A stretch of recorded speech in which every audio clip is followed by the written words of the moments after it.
आप सभी का स्वागत है हमारे YouTube चैनल शिव शक्ति धारा पर। चलिए प्रारंभ करते हैं बुधवार व्रत कथा। समतापुर नगर में मधुसूदन नामक एक व्यक्ति रहता था। वह बहुत धनवान था। मधुसूदन का विवाह बलरामपुर नगर की सुंदर लड़की संगीता से हुआ था। एक बार मधुसूदन अपनी पत्नी को लेकर बुधवार के दिन बलरामपुर गया। मधुसूदन ने पत्नी के माता पिता से संगीता को विदा करने के लिए कहा। माता पिता बोले, बेटा आज बुधवार है, बुधवार को किसी भी शुभ कार्य के लिए यात्रा नहीं करते। लेकिन मधुसूदन ने नहीं माना।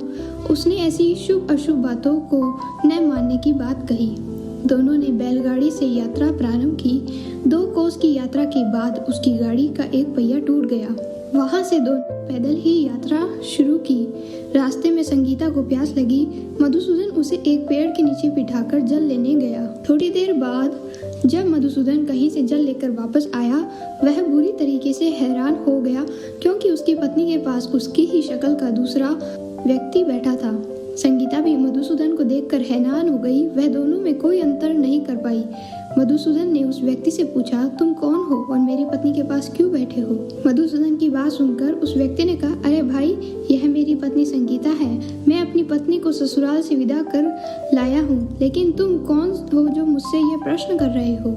मधुसूदन ने कहा, तुम कोई जरूर चोर या ठग हो। यह मेरी पत्नी संगीता है। मैं इसे पेड़ के नीचे बिठाकर जल लेने गया था। इस पर उस व्यक्ति ने कहा, अरे भाई, झूठ तो तुम बोल रहे हो। संगीता को प्यास लगने पर जल लेने तो मैं गया था। मैंने तो जल लाकर अपनी पत्नी को पिला भी दिया। अब तुम चुपचाप यहाँ से चले जाओ, नहीं तो किसी सिपाही को बुलाकर तुम्हें पकड़वा दूंगा।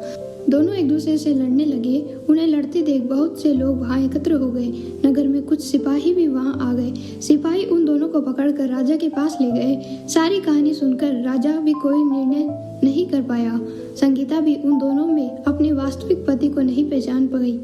राजा ने दोनों को कारागार में डाल दिया। राजा के फैसले पर असली मधुसूदन भयभीत तो उठा। तभी आकाशवाणी हुई, मधुसूदन, तूने अपने माता पिता की बात नहीं मानी और बुधवार के दिन अपनी ससुराल से प्रस्थान किया। यह सब भगवान बुद्ध देव का प्रकोप हो रहा है। मधुसूदन ने भगवान बुद्ध देव से प्रार्थना की कि हे भगवान बुद्धदेव, मुझे क्षमा कीजिए। मुझसे बहुत बड़ी गलती हो गई। भविष्य में अब कभी बुधवार के दिन यात्रा नहीं करूंगा। सदैव बुधवार का व्रत किया करूंगा। मधुसूदन के प्रार्थना करने से भगवान बुद्ध देव ने उसे क्षमा कर दिया। तभी दूसरा व्यक्ति राजा के सामने से गायब हो गया। राजा और दूसरे लोग इस चमत्कार को देख हैरान हो गए। भगवान बुद्ध देव की अनुकंपा से राजा ने मधुसूदन और उसकी पत्नी को सम्मानपूर्वक विदा किया। कुछ दूर चलने पर रास्ते में उन्हें बैलगाड़ी मिली। बैलगाड़ी का टूटा हुआ पहिया भी जुड़ा हुआ था।